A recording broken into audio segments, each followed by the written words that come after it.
Assalamualaikum warahmatullahi wabarakatuh. Kami dari kelompok 12 akan mempresentasikan sejarah perkembangan pendidikan di Indonesia.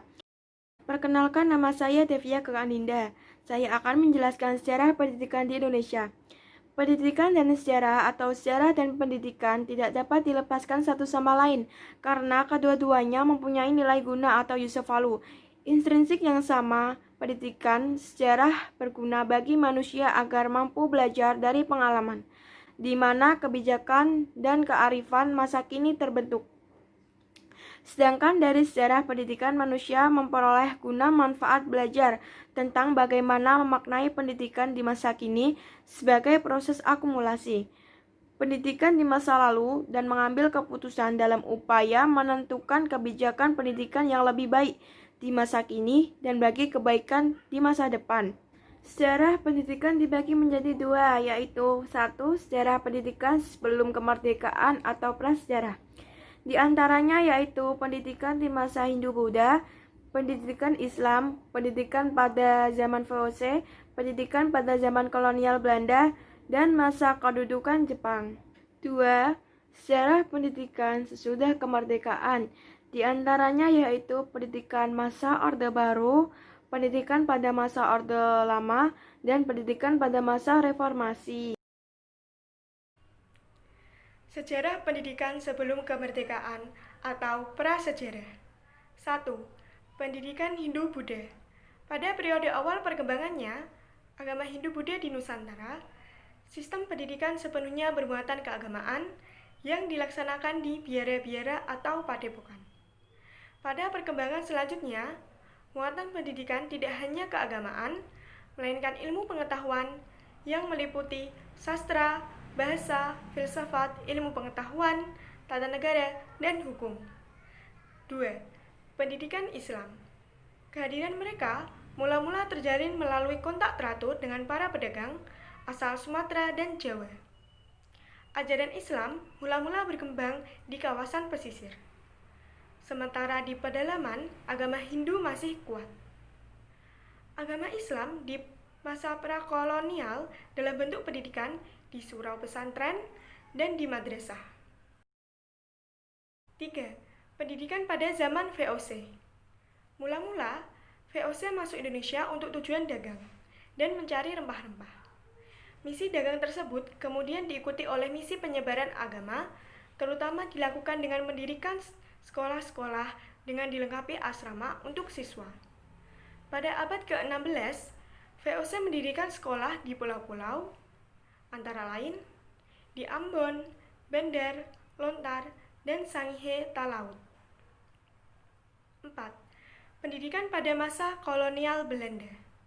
Pudarnya VOC pada akhir abad ke-18 menandai masa datangnya zaman kolonial Belanda. Sistem ini diubah dengan menarik garis pemisah antara sekolah Eropa dan sekolah Bumi Putra. Mulai abad ke-19 dan hingga dasawarsa awal abad ke-20, lembaga-lembaga pendidikan di Indonesia sangat beragam. 5. Masa pendudukan Jepang. Di Jepang, tingkat sekolah terendah adalah sekolah rakyat atau disingkat SR. Lalu sekolah menengah pertama atau disingkat SMP. Kemudian sekolah menengah atas atau disingkat SMA.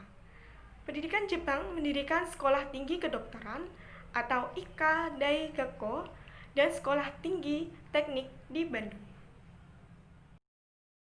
Sejarah pendidikan sesudah kemerdekaan. Yang pertama, pendidikan masa Orde Baru. Pendidikan Orde Baru berlangsung dari tahun 1968 sampai 1998 dan dapat dikatakan sebagai era pembangunan nasional. Namun yang disayangkan adalah pengaplikasian impres ini hanya berlangsung dari segi kuantitas tanpa diimbangi dengan perkembangan kualitas. Kurikulum yang digunakan pada masa Orde Baru yaitu kurikulum 1975, kurikulum 1984, dan kurikulum 1990.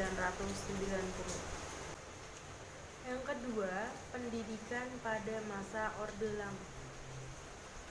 Secara umum, pendidikan Orde Lama sebagai wujud interpretasi pasca kemerdekaan di bawah kendali kekuasaan Soekarno cukup memberikan ruang bebas terhadap pendidik.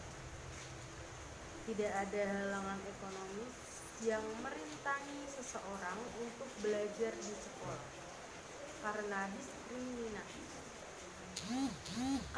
diskriminasi dianggap sebagai tindakan kolonialisme.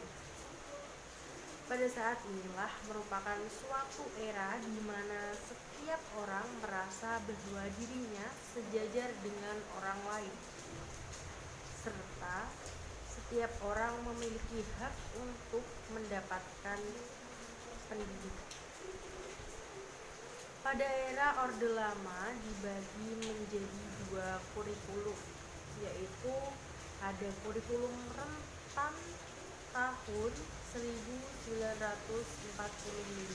sampai 1968 dan yang kedua ada kurikulum 1964. Muhammad Sigit Wahyu Ramadan, NIM 202033361. 3. Pendidikan pada masa reformasi. Pada era pemerintahan Habibie yang masih menggunakan kurikulum 1994 yang disempurnakan pada masa pemerintahan Gus Dur. Pada masa pemerintahan Megawati terjadi perubahan tataan pendidikan antara lain 1. Diubahnya kurikulum 1994 menjadi kurikulum 2000 dan akhirnya disempurnakan menjadi kurikulum 2002 atau kurikulum berbasis kompetensi. 2. Pada 8 Juli tahun 2003 disahkan UU nomor 20 tahun 2003 tentang sistem pendidikan nasional yang memberikan dasar hukum untuk membangun pendidikan nasional dengan menerapkan prinsip demokrasi, desentralisasi, otonomi, keadilan, dan menjunjung HAM. Kemudian setelah Megawati turun dari jabatannya dan digantikan oleh Susilo Bambang Yudhoyono, UU nomor 20 tahun 2003 masih tetap berlaku. Namun pada masa SBY juga diterapkannya UU RI nomor 14 tahun 2005 tentang guru dan dosen. Lalu disusul dengan pergantian kurikulum KBK menjadi tingkat satuan pendidikan. Kurikulum ini berasaskan pada PP nomor 19 tahun 2005 tentang standar nasional. KTSP merupakan kurikulum operasional yang disusun dan dilaksanakan masing-masing satuan pendidikan. Sekian dari kelompok kami. Bila ada kesalahan atau kekurangan, mohon dimaafkan. Thank you. Assalamualaikum warahmatullahi wabarakatuh.